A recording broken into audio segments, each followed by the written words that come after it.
Les gens subissent un lavage de cerveau jusqu'à aujourd'hui, ministre Carmen. J'entends, et ma femme est ici, elle sait que c'est vrai, je suis parfois au club en train de faire de la gymnastique. Une dame arrive. Monsieur, ministre, puis-je poser une question?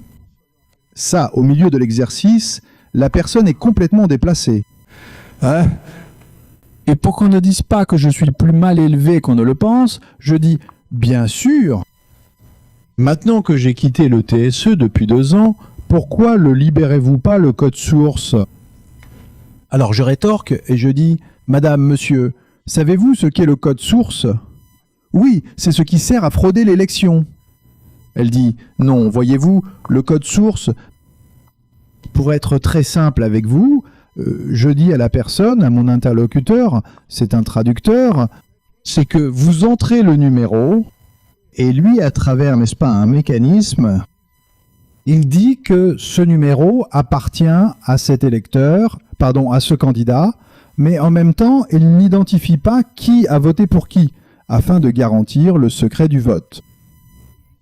Et cela, 1 an avant les élections, s'est mis à disposition de tous les partis, du ministère public, des universités, etc. Et la conversation se termine toujours de la même façon. Monsieur le ministre, publiez le code source, c'est-à-dire sur les réseaux sociaux. Ce furent des mécanismes de lavage de cerveau. Avec des algorithmes conçus pour que la personne absorbe cette information. Cette fausse information, cette désinformation, de la meilleure façon possible. Tu vois, les réseaux sociaux ont, n'est-ce pas, toutes les informations sur nous. Alors il devient facile de réaliser un lavage de cerveau bien ciblé. Et cela a été progressivement amplifié. Qui ici n'a pas entendu ça de la part d'un ami, d'un parent? Non. La folie est telle que les familles en sont venues à se disputer à cause de l'urne électronique. La conversation de Noël a tourné autour de l'urne électronique. Qui ici n'a pas entendu un parent ou un ami en parler? J'ai appuyé sur un numéro, je ne vais pas dire lesquels ici parce que nous sommes en période électorale. Oui, j'ai appuyé sur X et c'est Y qui est sorti. Bon. Le X. Le X. Oh, celui-ci est en train de nous enregistrer. Vous pouvez en être sûr. Oh!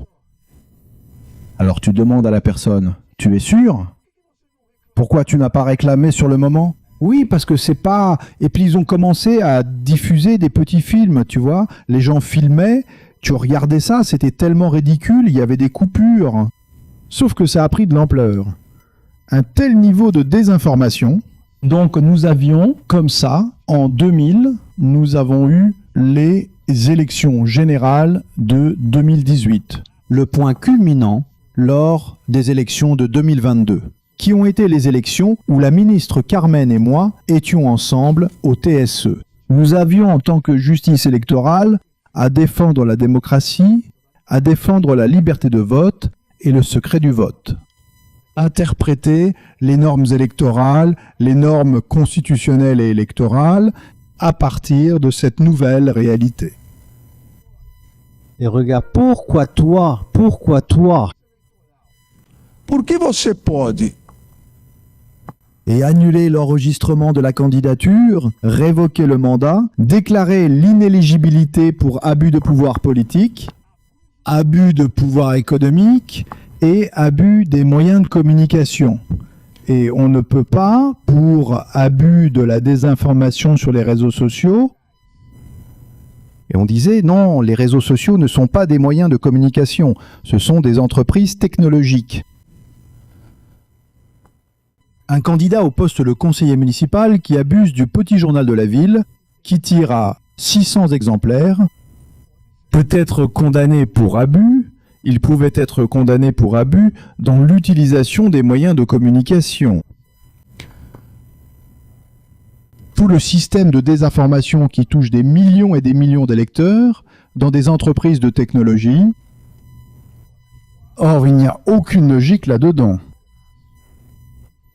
Et ça a été une très grande avancée de la justice électorale, du tribunal supérieur électoral, en affirmant que l'utilisation des réseaux sociaux, la désinformation sur les réseaux sociaux, constituerait un usage abusif des moyens de communication, avec toutes les conséquences que cela implique.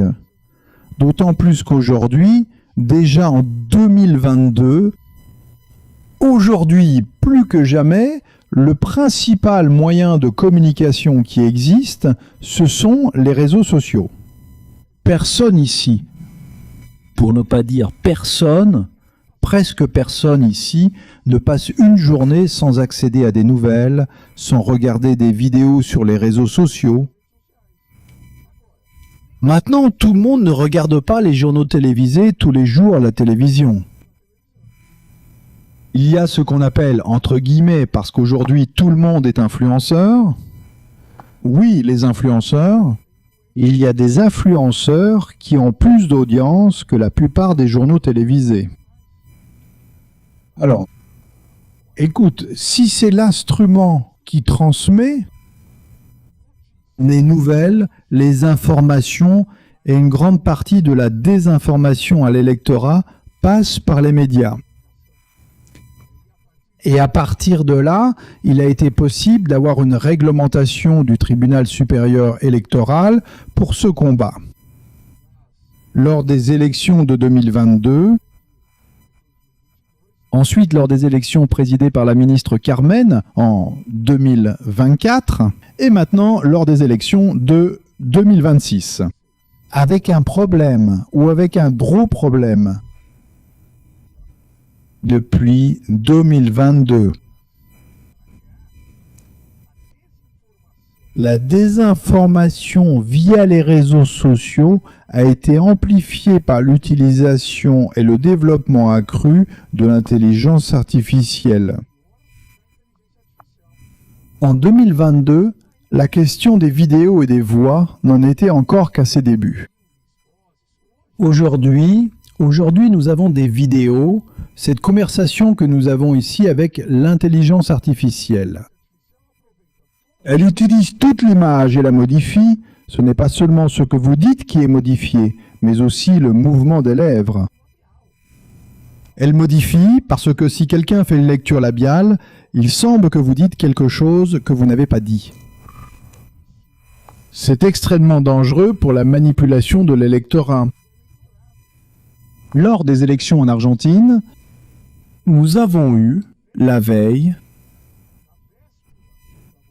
du scrutin, une vidéo a circulé dans laquelle l'un des candidats disait qu'il abandonnait la course et soutenait un autre candidat. Vidéo truquée, intelligence artificielle. Écoute, la veille de l'élection, il est impossible de réparer les dégâts.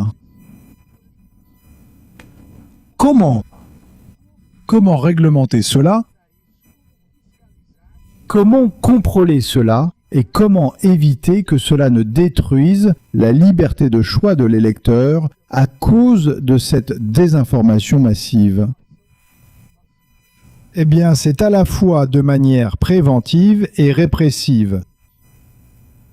Et cela est très important. Le tribunal supérieur électoral, déjà pour les élections de 2024, a adopté une réglementation sur l'intelligence artificielle.